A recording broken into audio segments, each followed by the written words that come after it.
Assalamualaikum warahmatullahi wabarakatuh. Perkenalkan, kami dari kelompok 4 dengan anggota saya sendiri Septia Dwi Sapitri, Pusrini Oktaviani, Putri Lindasari, Halimatus Syadiah, dan Feraliana. Dalam video kali ini, kami akan membahas materi fonetik simbol menggunakan media flipchart. Materi yang akan kami bahas, yang pertama ada definisi fonetik simbol, yang kedua ada sejarah singkat fonetik simbol, kemudian ada international fonetik alfabet. Yuk. Materi yang akan kami bahas, yang pertama ada definisi fonetik simbol, kemudian ada sejarah singkat fonetik simbol, ada international fonetik alfabet, kemudian ada jenis-jenis fonetik simbol, yang pertama ada vowel, konsonan, monoftong, dan diftong. 3. Definisi fonetik simbol. Fonetik simbol atau simbol fonetik adalah simbol yang digunakan untuk menjelaskan di mana suatu bunyi terbentuk. 3. Ya. 1, 2, 3. Selanjutnya kita akan membahas sejarah fonetik. Kemunculan fonetik simbol dimulai oleh Paul Passy, seorang ahli linguistik, bahasa Inggris dan Prancis. Fonetik simbol dalam bahasa Inggris muncul sebagai solusi untuk memberikan kemudahan bagi pembelajar bahasa baru. Pada akhir abad ke-19, Paul Passy dan teman-temannya memutuskan untuk mendirikan International Phonetic Association atau IPA. Sampai saat ini, International Phonetic Association ini terus memberikan kontribusi dalam mengembangkan fonetik simbol maupun huruf pada berbagai bahasa. Hal inilah yang kemudian membuat natif-natif mudah dalam mengucapkan kosakata dalam bahasa yang mereka pelajari. Tadi kita sudah membahas tentang definisi dan sejarah dari fonetik simbol. Sekarang kita akan membahas tentang jenis fonetik.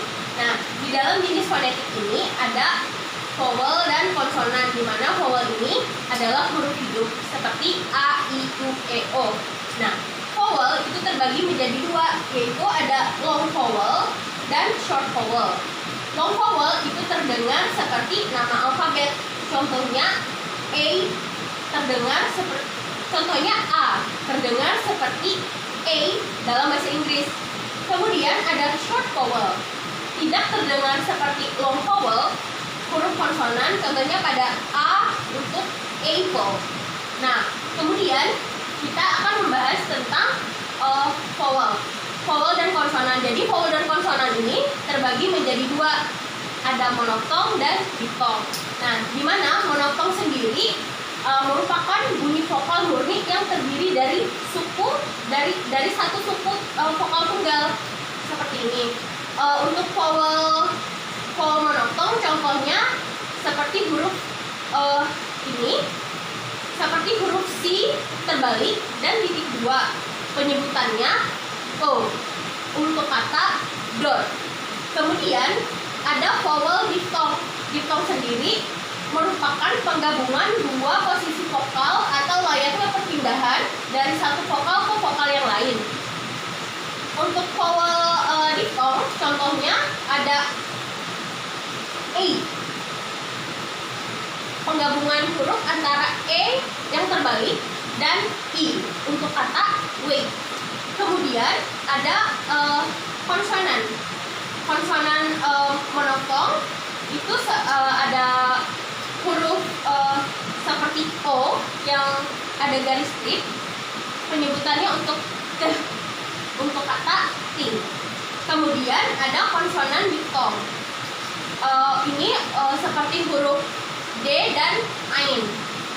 Penyebutannya J untuk kata J. Oke, jadi sebelumnya kita sudah membahas tentang vowel dan konsonan.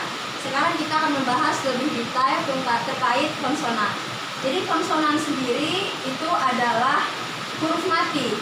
Huruf mati artinya dia huruf-huruf selain daripada vowel seperti A, I, U, E, O. Contoh huruf konsonan itu seperti huruf K, huruf B, huruf P, huruf L, dan seterusnya. Nah, di sini kalian bisa lihat ada gambar Ini adalah gambar bagaimana mulut, ya, struktur mulut. Di sini konsonan itu dibagi lagi menjadi dua berdasarkan place of articulation-nya dan juga manner of articulation. Jadi place of articulation itu di sini terbagi menjadi beberapa macam. Yang pertama ada bilabial, labiodental, dental, alveolar, postalveolar, ada palatal, velar, uvular, dan pharyngeal, dan seterusnya. Nah, kemudian konsonan terbagi juga menjadi manner of articulation. Manner of articulation sendiri terbagi menjadi beberapa macam, diantaranya ada nasal, stop, fricative, approximant, effricate, dan lateral. Ya. Pertama, kita akan membahas tentang place of articulation.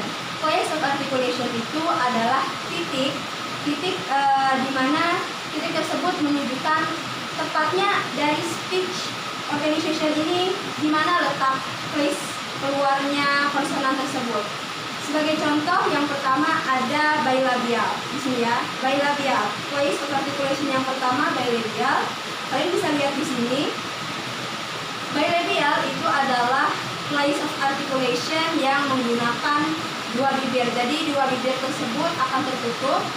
Kalian bisa lihat di sini. Di sini adalah tempat keluarnya bilabial, merupakan place of articulation bilabial. Kemudian yang kedua ada manner of articulation. Manner of articulation itu sendiri adalah bagaimana huruf konsonan itu dikeluarkan. Udara tersebut dikeluarkan dari paru-paru, kemudian melalui vocal cord. Yang pertama di sini ada plosive, ya, atau huruf stop nih ya, manner of articulation-nya. Jadi manner of articulation stop itu sendiri adalah cara mengeluarkan huruf konsonan dengan cara udara tersebut akan dikeluarkan melalui vocal cord atau saringan udara. Kemudian akan ada seperti jeda sedikit sehingga menghasilkan suara. Contoh huruf stop atau manner of articulation stop ini seperti huruf P, huruf B, dan huruf K. Kesimpulannya, materi fonetik simbol kali ini kita sudah membahas tentang definisi dari fonetik simbol. Jadi fonetik simbol itu adalah simbol yang digunakan untuk mempermudah pengucapan, terutama pengucapan bahasa Inggris. Kemudian kita sudah belajar sejarah singkat fonetik simbol yang ditemukan oleh Paul Passy. Kemudian ada International Phonetic Alphabet atau IPA, ya. Kemudian ada jenis fonetik simbol. Yang pertama ada vowel, huruf hidup. Kemudian ada konsonan, huruf mati. Dibagi lagi menjadi dua, ada place of articulation, manner of articulation, kemudian ada monophthong dan diphthong. Jadi sekian penjelasan dari kami. Semoga bermanfaat untuk kalian semua. See you next time. Wassalamualaikum warahmatullahi wabarakatuh.